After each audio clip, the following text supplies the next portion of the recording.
Okay, good evening, everybody. We are very fortunate to have our local representatives from Fulton-Montgomery Community College here for our parent university on financial aid. So we have a great relationship. Rebecca Kazacria has been a long time, as long as we're getting old. Long time. Coming to Broadalbin, Perth to do financial aid nights. And unfortunately, in these times, it looks a little different, but she's still here and still helping us and helping all our families. So tonight we hope to go over some basics of financial aid. We're going to talk a little bit about loan debt. Of course, the FAFSA, if you haven't filed your FAFSA yet, Becky's going to help us with that. Scholarships, and also then towards the end, Mimi Eglin is going to talk a little bit about your admissions checklist. What do you need to do once you've been admitted, and talk about the next steps that you need to take. So Becky, you want to start off about with our financial aid?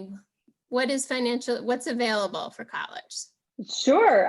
When a student files for financial aid, there are several types of financial aid. There's federal aid, there's state aid, there's institutional aid. So what we do suggest is that students, at least the first time through, first file the FAFSA. So that encompasses all the federal aid, which includes a federal Pell Grant, student loans, work study.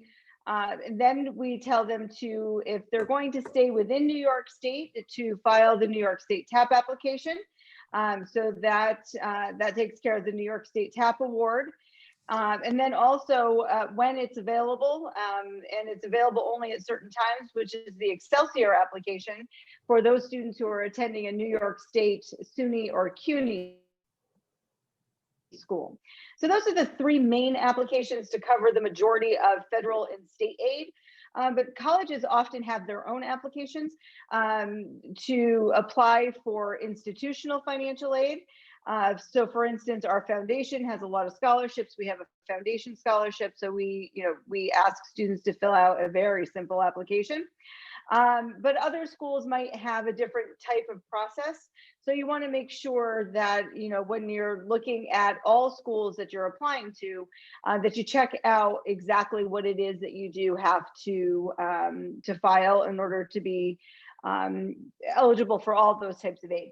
Now, we talk about this, and like Charlotte had said, we've gone back several years of doing these financial aid presentations.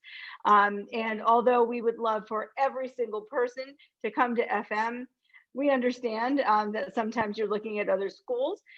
So we'd like to also talk about some of the application, or one of the other applications, that if students are looking at private institutions, there are some private institutions that do require the CSS profile form, which my colleague Moira Samick and I like to say that is the FAFSA on steroids. So it's FAFSA information plus a whole bunch of other stuff.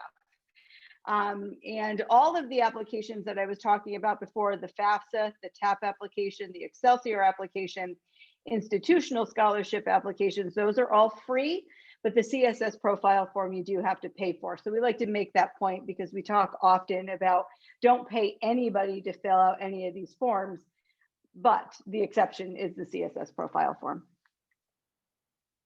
Awesome. And I just interject that anybody who's either on Facebook Live or on the Zoom meeting, if you have any questions, feel free to type it in the chat, and we will try to do our best to answer them. And we don't have a lot of people on, so definitely personalize it. We want to help you out. Thank you. So one question, do you recommend that students look on schools' websites for those institutional, or reach out to the Office of Financial Aid? What's the best way that you should find out what institutional scholarships are available at the schools they're applying to? Sure. Yeah, the research to do is all of the above. So first, look on their websites, see what's in their financial aid office. Look to see what the admissions office, because a lot of times they list everything out there. So for instance, on our webpage, if you go to our scholarship page, we have a link to a PDF file that lists all of our scholarships, and then the application is separate. There are lots of merit-based aid or not or need-based aid that a lot of times you don't have to do a separate application for, but just filing the FAFSA and applying to the college, you do get of funding. So it is different from school to school. So you just want to be very careful and very diligent about looking at those websites, seeing what you have to do, and when you have questions, call. That's what all of us are here to do. We're here to help you get through this process. So if you don't see it or don't, or no one has told you where to go or what to do, call the financial aid office. They'll be more than happy to say, oh, it's here or it's there, or you don't have to do one. We'll automatically put you in for those dollars. So that's, we always suggest that ask the question, because, a question not asked is always a no answer. So. Absolutely. And that's a good point. Some of those automatically get put in for, some you have. So I think it's good to inquire and check those out. Right. So, for instance, before we move on, I'll give you a for instance. At FM, our merit-based scholarship is something that our admissions office reviews. So we have criteria that we look at, and we look at every student who comes in the freshman class. Do they have a grade point average above a certain grade point average? And that will automatically happen. So if they meet that criteria, then that gets done automatically. A student doesn't have to do anything for that other than apply to the college. Awesome, thanks. So the big question a lot of people want to know, and I know I have a college graduate, soon to be college graduate. What are some of the best ways to minimize that student loan debt, that dreaded student loan debt that so many of us have? Yeah, sure. Well, to minimize the dreaded student loan debt is make good choices about the types of schools that you're looking at. Make sure that they're within the range of something that you can afford. I mean, that's usually the first step. The second step is to make sure that you apply for financial aid. Make sure you do the entire process. You complete the FAFSA, you complete the TAP application. And then above and beyond that, look for scholarships, look for the institutional scholarships, and then look outside of the colleges for scholarships. This is where the high school guidance offices come into play. There are tons of scholarships out there for students to apply for that, if you look in the guidance office, they have lists, or they have, you get into Naviance, I have that right? Where those applications are there waiting for the student. And then the other thing for students to do is start doing some research above and beyond. Take a look at websites like FastWeb, which you create a profile about yourself, who you are, where you're from, what your major is, what's your background, what's your nationality, all types of things. And they put you into this pool of possible applications, and then they start emailing you. What I can tell you is it is a little daunting, but if you start that process now, you've got time to get through it.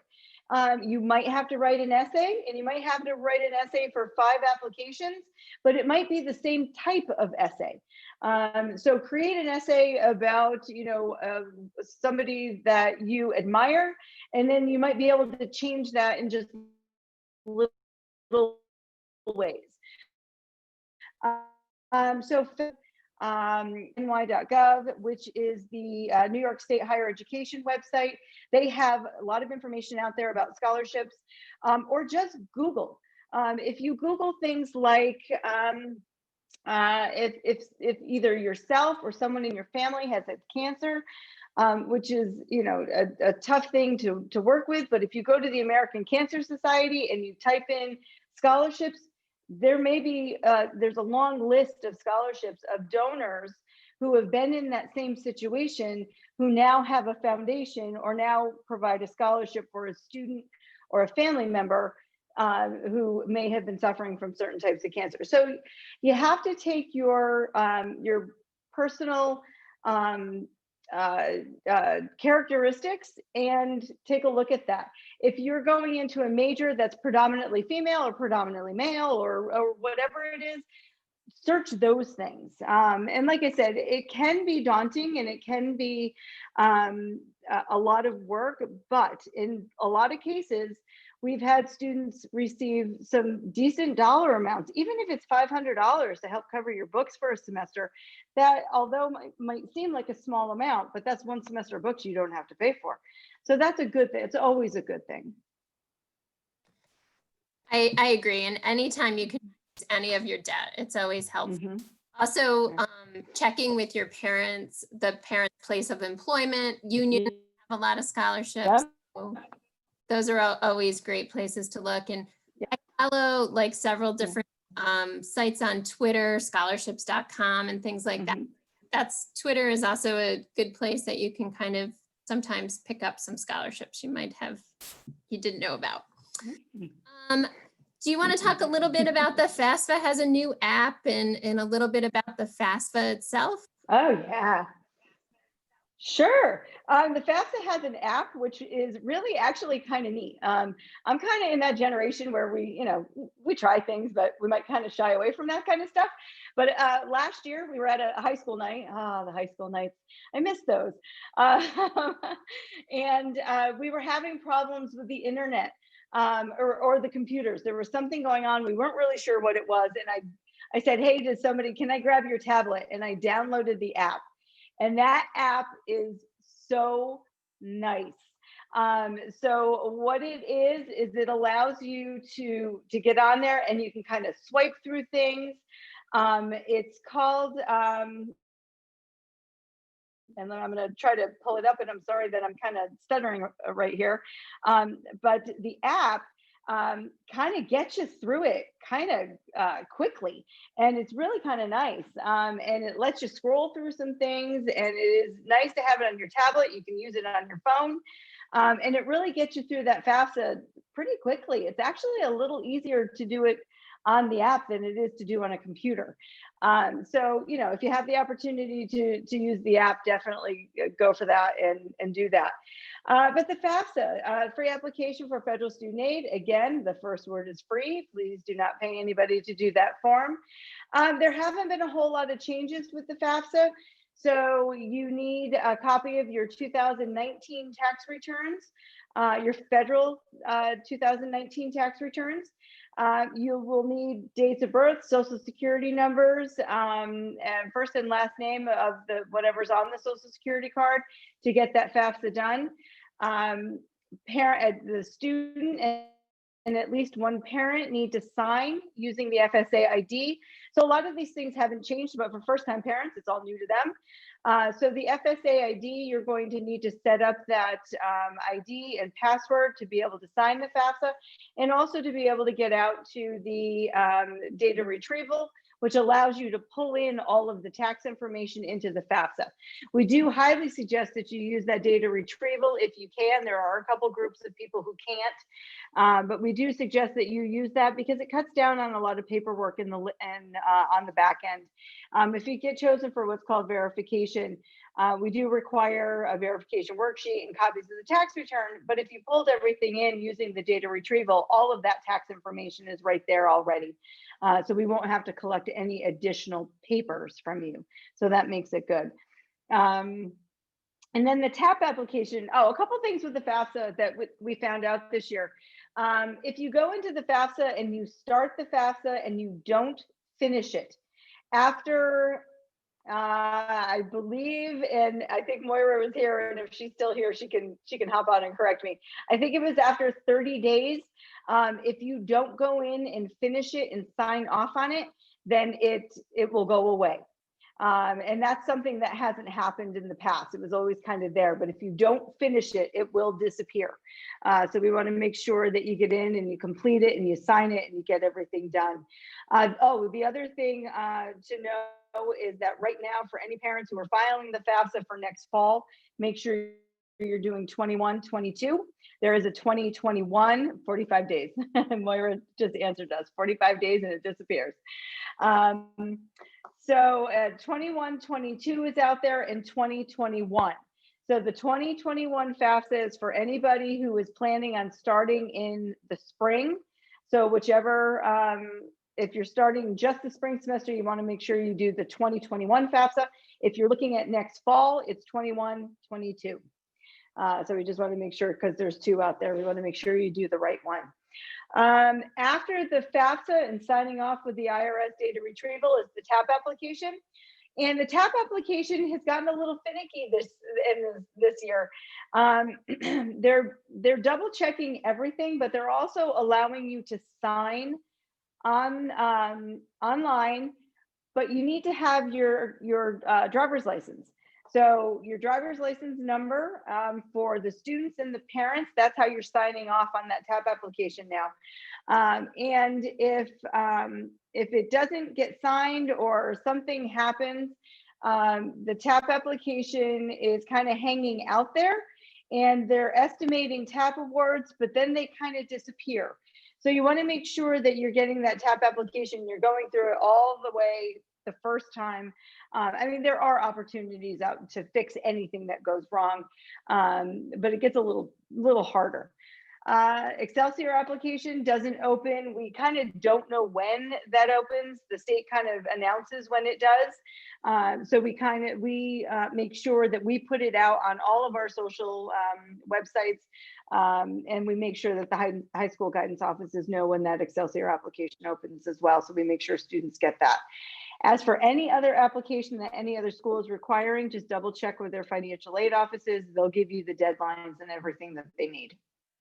With that TAP, what if you have a driver's license?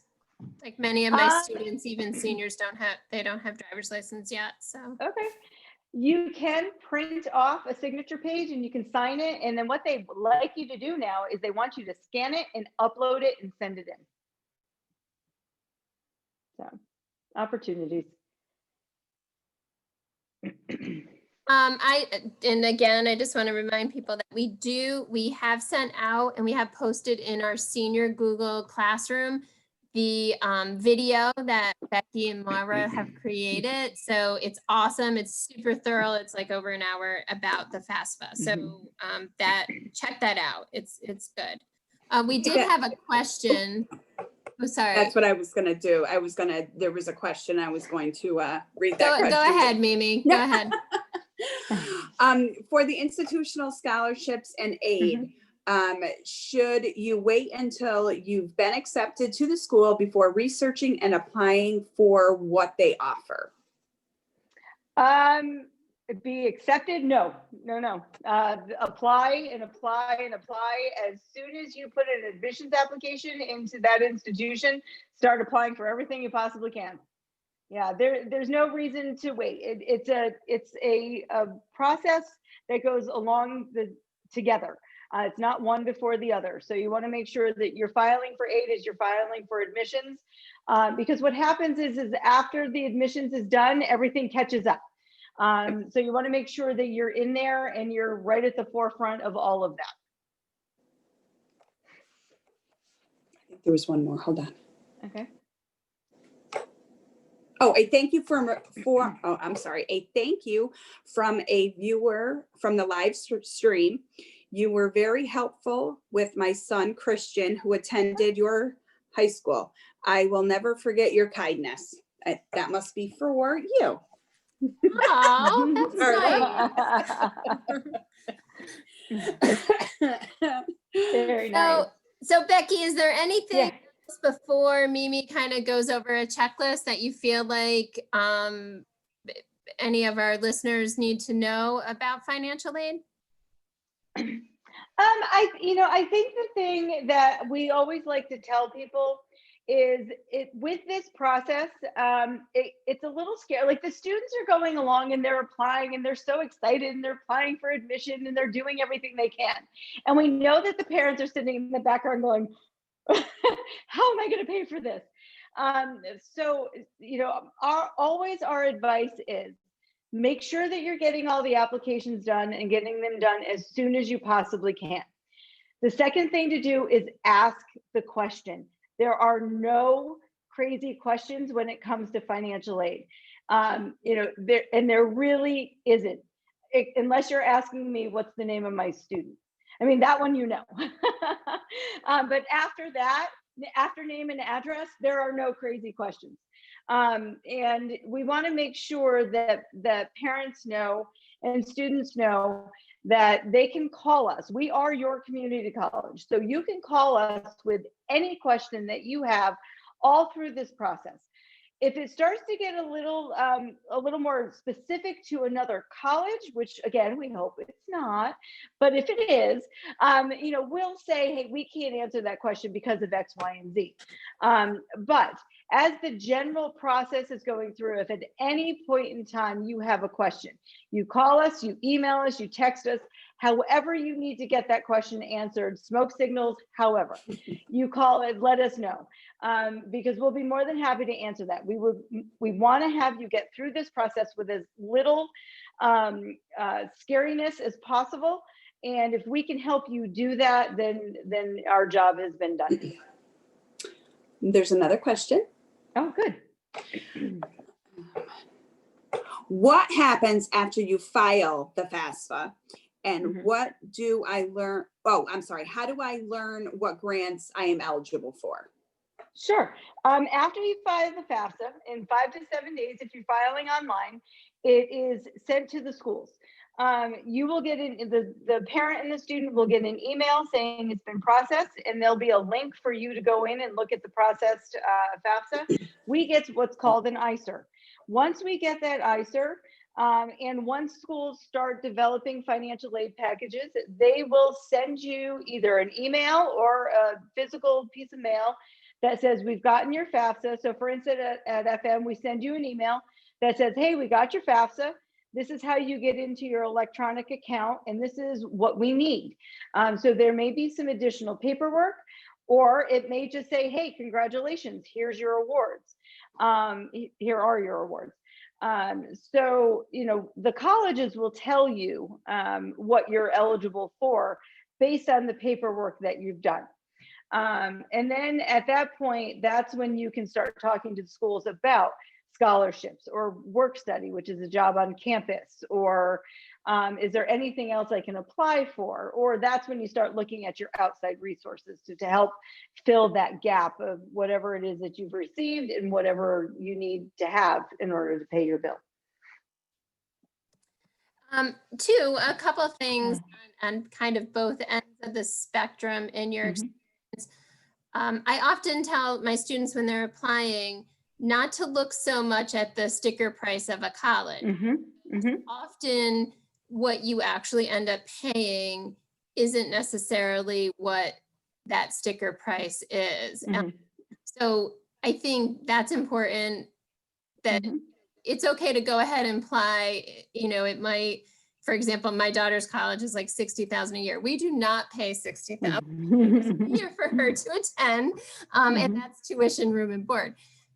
I could not afford that. So, but she was able to get some scholarships. We were able to get some institutional financial aid. She did a work study. So with all that, ended up, being like less than 20. So that we could manage. But at the same token, and I think this is the harder situation, is just because our children get into a college and we really are very proud of them that they've worked very hard to get into that college, it might not be the best decision when you sit down as a family and look at what the bottom line and the family are. Is it worth it that when they get out, their student loans are going to be $800 a month? And right. I have seen students who have student loan, graduating with an $800 a month student loan cost, and that makes life difficult. There are lots of options out there, and I think kind of looking at all the options, honestly, our local FMCC, our local community college, is a great option to, start. And I spoke about this at our last parent university. I have 4 nephews who all started FM, and they ended up at like RPI in Binghamton and Boston University. So their cost was 2 years of that $60,000 a year. Well, their end result was the same. Their bachelor's degree was the same. So Exactly. absolutely. So they got their first 2 years, you know, at a significant reduction in cost, but the end result was the same. So right. So I think on both ends, it's important to explore all your options. First of all, don't let the sticker cost deter you, because I'm not sure what the cost of the college won't be. And at the same time, there's lots of options. So sit down with your school counselor, sit down with you guys at FM, I think are all talking to students about that transferring from a 2-year to a 4-year. And even if they don't decide to go to you guys, I think you're very open about letting people know there's other options, 2-year options as well, that may be the best. I think we're all looking to serve our students the best in the community. But I think, Becky, we see that a lot, though, sometimes, like wanting to just send your child to the best school and you know, and I think one of the best conversations I had with a student was probably about, I'm going to say 5 or 6 years ago. And the student was trying to decide between 2 different pharmacy schools. Now, big ticket schools, they knew it was a big ticket school. They understand that. But the one school was on the East Coast, and we figured out, you know, based on their financial aid, how much they would be borrowing over 4 years on the East Coast. There was another school in California that we said, okay, well, this is what you're not going to get because you're leaving New York State, and this is what you're going to have to borrow. And we sat down with a calculator, a student loan calculator, and put in those amounts. And I said, okay, well, here, if you go to this school, you're going to end up owing $300,000 plus, you know, interest. And if you go to this school, and again, this was a pharmacy student, so we know that, you know, potentially the income is going to be there. But at the school on the East Coast, it was going to be $150,000. And she looked at me and went, wow. I mean, like, you know, so sometimes you have to have that recognition. And sometimes it is just sitting down with one of those student loan calculators and figuring out what your loan debt is going to be in the end to actually get to that. You know, we do a lot of things with entrance counseling, which is talking all about student loans and borrowing and what you're going to have to do and what you're going to have to pay. But sometimes it's a concept that they're not just getting yet, because right now it's all about the school, and I want to go here because they've got a football team, and I want to go there because they got a great program. But you got to sit down sometimes with the money aspect of it too. And again, on the HESC website, or even on like bankrate.com, you can find student loan calculators that you can put all of those dollar figures in and come down to an actual calculation of what your student loans are going to cost you in the end. So you can make a very educated decision. Absolutely. Thank you. That's very helpful. And those loan calculators are great. The HESC website is fabulous. If anybody, you know, if you want to get on there, lots of resources if you get on there. Mimi, you ready to talk a little bit about that admission checklist? Just a little bit. Yes, we're just going to pull this up on our screen. What we have here and what we're looking at is an itemized checklist that goes out to every student once they're accepted at FM, that goes over the different items that a student needs to complete in order to make sure that everything is complete on campus. In their folder, and that is the one of the items is their free application for federal student aid. What we want to make sure is that that is complete well prior to the student enrolling. So when I go over this checklist with a student, that usually will say complete in the box, and if it doesn't, I have a conversation with the student. You know, have you filed? Are you in the process? Where are you? Do you have questions? Do we need to reach out to the financial aid office? Do I need to transfer you down to speak with Becky or Moira? You know, do you need help? You know, sometimes when they're on campus, you know, we'll check the box. Do you wish or need to visit the financial aid office? You know, yes or no. So that keeps them on track. So that is one area where we make sure that they are connected with the financial aid office, that they know that they can call the financial aid office. They can complete the financial aid online. We give them the website. That is sent to them, like I said, along with their acceptance letter. So they receive this checklist. Once this is all complete, and they, you know, they'll receive another one. So we keep sending them their checklist, their customized checklist, so they have everything complete. They know that everything is done and in order and in place, to keep them on track for the fall semester.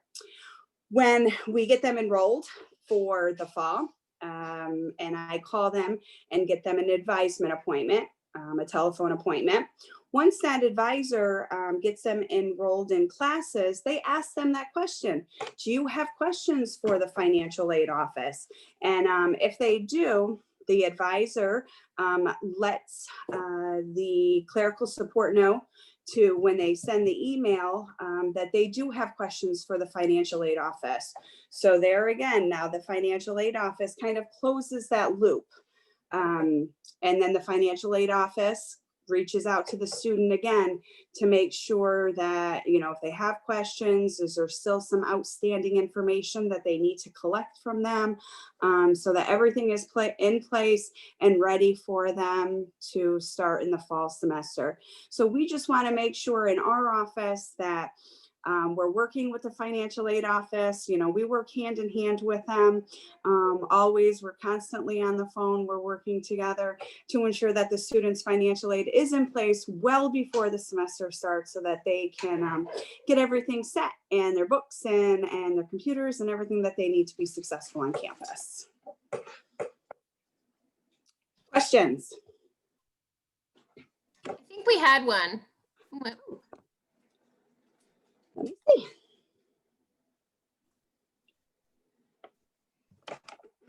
I am nearing the age where I believe courses would be free or very reasonable. Is that still the case? Students are, they can audit a class, and that is done. They can contact the registrar's office. I believe the age is 65. Rebecca? I think it's 65. So the registrar's office is certainly the first place to call. And that phone number would be 518-736-3622, extension 8701. Or you can definitely find that information on our website, fmcc.edu, and it would be under the registrar's office, and that is called auditing a class. But right now our classes are virtual for the spring semester, which means that, you know, they are online. But it's definitely worth a phone call to the registrar's office. Awesome, thanks. Mhm. Any other questions out there? I don't see any. I don't see any. Becky, is there anything else that you can think of to add that we may have missed? I feel like you covered it. Yeah, I think so. The only thing I did just pull up it is My Student Aid. That's the name of the app. And it's free again, so it's out there. So just make sure that you're pulling up the My Student Aid app, and it's from the U.S. Department of Education. And if somebody is filling out the FAFSA and they run into some questions, what should they do? Sure, they can call us at 518-736-3622, extension 8201, or they can email us, which is usually the best way to get a hold of us right now. And if you want to call back, just tell us, give you a call, or you can ask the question. You can email us at FINAID, FINAID.mail, MAIL, at fmcc.suny.edu. And a quick question that I get that I just thought of, a lot of our students are graduating with a lot of college credits through their dual enrollment classes. And I believe there's a question on the FAFSA about how they are entering as a freshman. And so there's always that question, how do they answer that when students are sometimes graduating with 30 or more credits, mostly from FM, usually through dual enrollment. So how do they answer that? They answer that first year never attended, because they haven't attended college yet.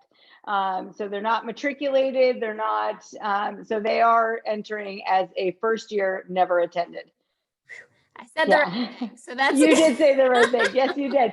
And one thing that I need to bring up, and Moira, thank you for reminding me that we have all this communication now, so we get things coming from every direction. When you are completing the FAFSA, please do not use your school email. And for parents, do not use your work email, because what happens is if you ever forget your user ID or password and say you've left your job or the school shuts off your email, you need that email to be able to document to the Department of Ed who you are. And if you don't have that email anymore, you can't get the email responses from them. So please make sure you're using a personal email.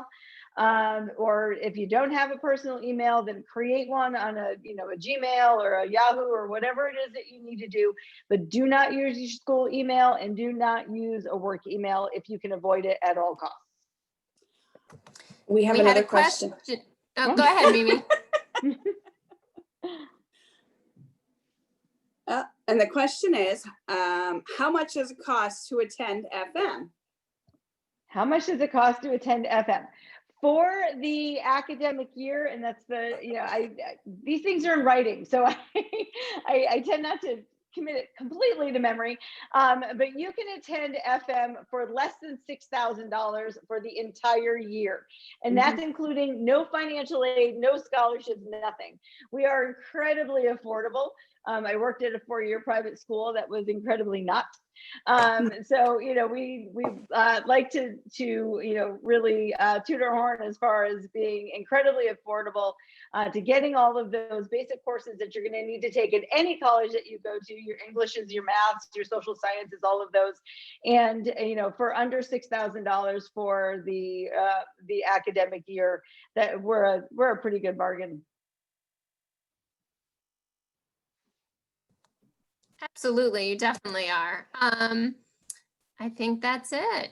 Well, thank you, ladies, for informing us and helping our parents and our students out as always. And I definitely encourage people to call if they have any further questions, any questions that might be a personal question that just relates to their own circumstances, because even if you're not planning to go to FMCC, call us. Wonderful. They are helpful. They're a great community resource. So we're very lucky to have them, and they've always helped out. Usually we do, like I said, an in-person. I miss seeing all you ladies. I know, we miss you.